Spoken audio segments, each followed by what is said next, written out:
ഞങ്ങളെ പിന്നാലെ വരേണ്ട കാര്യമില്ല. ഇത് ഞങ്ങളെ കുടുംബ പ്രശ്നമാണ്. ഇത് ഞങ്ങളെ മതപരമായ പ്രശ്നമാണ്. ഇതിന്റെ പിന്നാലെ ഇവിടെ ശ്രമിക്കരുത്.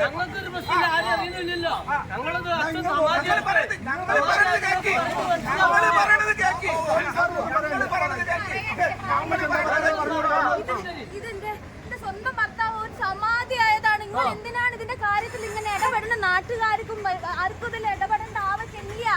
അങ്ങനെയാണ് പറയുന്നത്. ഇവരെ അമ്മ പറയുന്നത് എന്താ വെച്ചാല് ആർക്കും ഇടപെടേണ്ട, അച്ഛൻ സമാധിയായി എന്നാ പറയുന്നത്. അപ്പൊ മക്കൾക്കാർക്ക് ഒരു പരാതി ഇല്ല.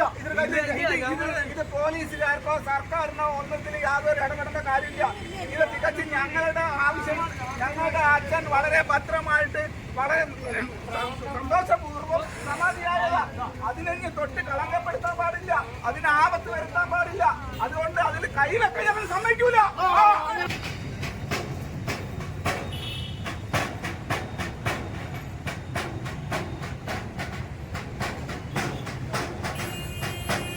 എന്താ പ്രശ്നം?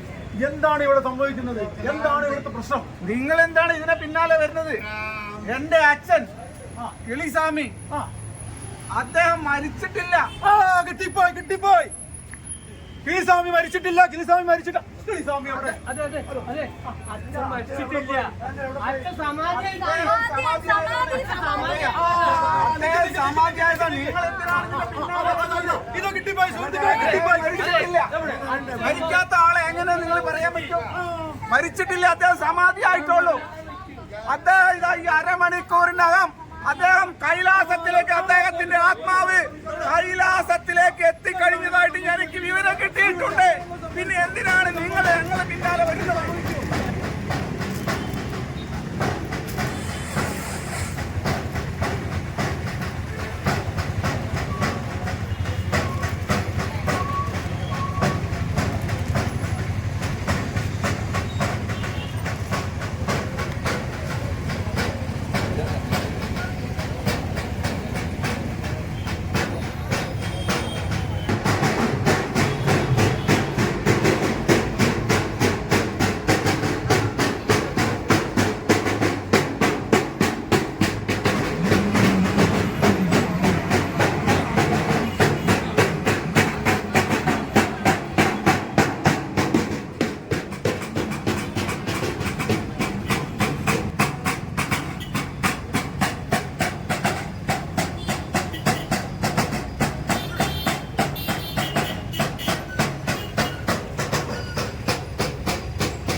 നിങ്ങൾ എന്താണ് ഇതിനെ പിന്നാലെ വരുന്നത്?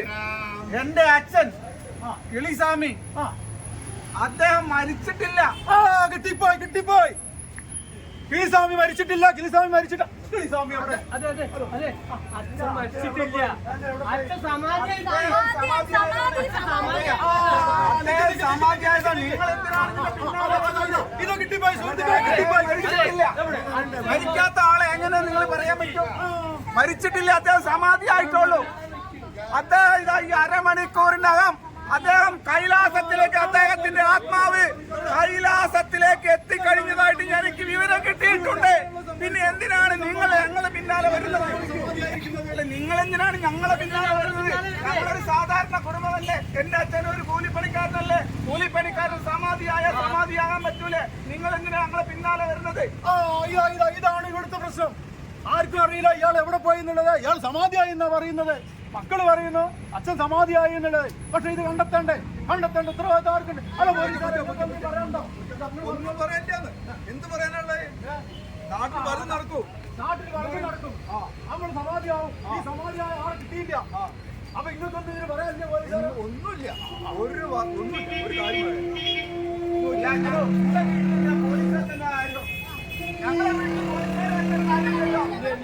ഞങ്ങളെ പിന്നാലെ വരേണ്ട കാര്യമില്ല. ഇത് ഞങ്ങളെ കുടുംബ പ്രശ്നമാണ്. ഇത് ഞങ്ങളുടെ മതപരമായ പ്രശ്നമാണ്. ഇതിന്റെ പിന്നാലെ വേറെ ആൾക്കാരെ താല്പര്യപ്രകാരം ഇവിടെ പ്രശ്നം ശ്രമിക്കരുത്.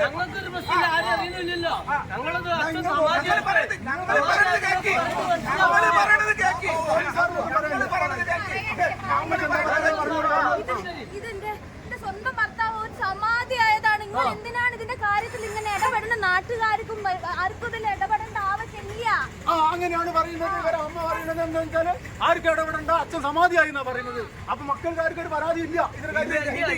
ഇത് പോലീസുകാർക്കോ സർക്കാരിനോ ഒന്നത്തിൽ യാതൊരു ഇടപെടേണ്ട കാര്യമില്ല.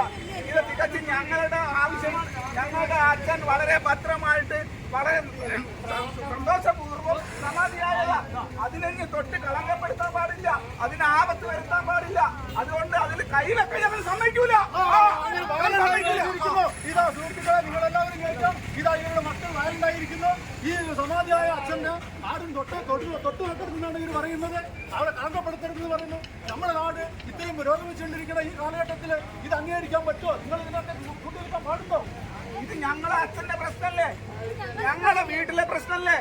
ഞങ്ങൾ കാലാകാലങ്ങളായിട്ട് ആരാധിക്കുന്ന മൂർത്തിന്റെ മുന്നിലല്ലേ ഞങ്ങൾ ഈ നാട്ടുകാരല്ലേ? ഞങ്ങൾക്ക് അറിയണ്ടേ?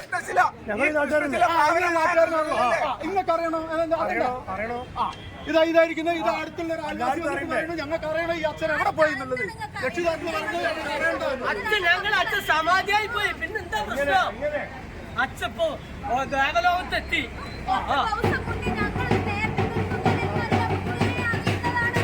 ഇതാണ് നമ്മുടെ നാട്ടിലെ അവസ്ഥ.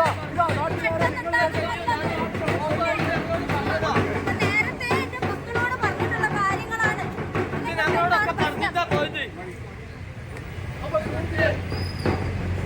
നമ്മുടെ നാടിന്റെ അവസ്ഥ. കാരണം ഇന്ന് നമ്മുടെ നാട്ടില് ഒരാൾ മരിച്ചു, ഒരു സമാധിയായി എന്ന് പറഞ്ഞുകൊണ്ടുള്ള ഒരു വാർത്ത നമ്മളെല്ലാവരും കേട്ടതാണ്. ഈ സമാധിയായി എന്ന് പറയുമ്പോൾ നമ്മുടെ നാട് വളരെയേറെ പുരോഗമിച്ചുകൊണ്ടിരിക്കുന്ന ഈ കാലഘട്ടത്തിൽ ഇതുപോലുള്ള നീചകൃത്യങ്ങൾ കണ്ടിട്ടും അതിനെതിരെ പ്രതികരിക്കാതിരിക്കുക എന്നുള്ളത് ഒരു സമൂഹത്തിന് ചേർന്നതല്ല എന്നുള്ളത് കൊണ്ട് തന്നെ ഈ പ്രദേശത്തുള്ള ചില ചെറിയ കലാകാരന്മാരെന്നുള്ള നിലയ്ക്ക് ഈ ഒരു ദുഷിച്ച പ്രവണതയ്ക്കെതിരെ അതിശക്തമായിട്ട് ഞങ്ങൾ പ്രതിഷേധിക്കുകയാണ് ചെയ്തിട്ടുള്ളത്. ഇതിനെതിരായിട്ടുള്ള ശക്തമായ നിലപാടുകൾ അടിയന്തരമായിട്ട് നമ്മുടെ ഭരണസിരാ കേന്ദ്രങ്ങളിൽ നിന്ന് ഉണ്ടാവണം. അതിനു വേണ്ടിയിട്ട് എല്ലാ ജനങ്ങളും ഇതുപോലെയുള്ള ഈ ദുരാചാരങ്ങൾക്കെതിരെ അതിശക്തമായ പോരാട്ടം നടത്തണം എന്ന് മാത്രമാണ് ഞങ്ങൾക്ക് പറയാനുള്ളത്.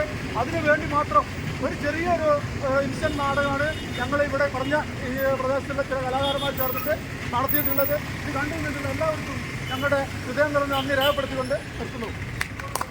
പോലീസുകാരനായിട്ട് അഭിനയിച്ചത് ജീവാനന്ദൻ മാഷാണ്. പിന്നെ ഭുവനദാസാണ്, കോഴിക്കോടൻ കളിത്തട്ടിൻ്റെ പ്രസിഡൻ്റാണ്.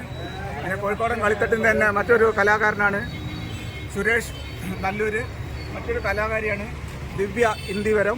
പിന്നെ മോനാട്ടൻ ഫറൂഖ് സ്വദേശിയാണ്. പിന്നെ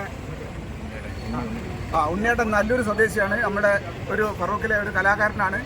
ഞാൻ ജയശങ്കർ കിളിയങ്കണ്ടിയാണ്. ഇത് തയ്യാറെടുപ്പൊന്നുമില്ലാതെ വളരെ പെട്ടെന്ന് ഒരു സത്വര നാടകം എന്നുള്ള നിലക്കാണ് ഈ ഒരു ചെറിയ ദൃശ്യാവിഷ്കാരം ഇവിടെ നമ്മൾ അവതരിപ്പിച്ചത്. നമ്മുടെ കേരളത്തിൻ്റെ നവോത്ഥാന മൂല്യങ്ങളൊക്കെ തന്നെ തട്ടിത്തെറിപ്പിച്ചുകൊണ്ട് കേരളത്തിന് പഴയ കാലഘട്ടത്തിലേക്ക് പിടിച്ചു വലിച്ചു കൊണ്ടുപോകുന്ന തരത്തിലുള്ള അനുഭവങ്ങളും കാര്യങ്ങളും ആണ് നമ്മുടെ വർത്തമാന കാലഘട്ടത്തിൽ കേരളത്തിൽ കണ്ടുകൊണ്ടിരിക്കുന്നത്. ഇതിനെതിരെ സമൂഹ മനസാക്ഷി ഉയരേണ്ടതുണ്ട്. ഇത്തരം സംഭവങ്ങൾ ഒറ്റപ്പെട്ടതായി വരുമ്പോൾ അതിനെ ഒറ്റപ്പെട്ടതായി കാണാനും അതിനെ സത്വരമായി തന്നെ ഗവൺമെൻറ് അതിൽ ഇടപെട്ടുകൊണ്ട് നിയമപരമായ രീതിയിൽ കൈകാര്യം ചെയ്തുകൊണ്ട് പ്രശ്നങ്ങൾ അവസാനിപ്പിക്കുകയും വേണം. മറിച്ച് ഇതിനെ മാധ്യമങ്ങൾക്ക് വിവാദമാക്കാനുള്ളൊരു അവസരം ഉണ്ടാക്കുക എന്നുള്ളത് വലിയ വിദൂരമായിട്ടുള്ള വലിയ പ്രത്യാഘാതങ്ങൾ ഉണ്ടാക്കുന്ന ഒരു പ്രശ്നമായിട്ടാണ് ഞങ്ങൾ നോക്കിക്കാണുന്നത്. കലാകാരന്മാർക്ക് ഇതിനെ സംബന്ധിച്ച് നോക്കി നിൽക്കാനാവില്ല. പെട്ടെന്ന് പ്രതികരിക്കുക ഈ വിഷയത്തിൽ എന്നുള്ള ഒരൊറ്റ വിഷയം മാത്രം മുൻനിർത്തിക്കൊണ്ടാണ് ഇങ്ങനെയൊരു ദൃശ്യാവിഷ്കാരം ഞങ്ങൾ ഇവിടെ അവതരിപ്പിച്ചത്. ഈ ദൃശ്യാവിഷ്കാരം കണ്ട എല്ലാവർക്കും കോഴിക്കോട് കളക്ടറേറ്റിൻ്റെ നന്ദി അറിയിക്കുന്നു.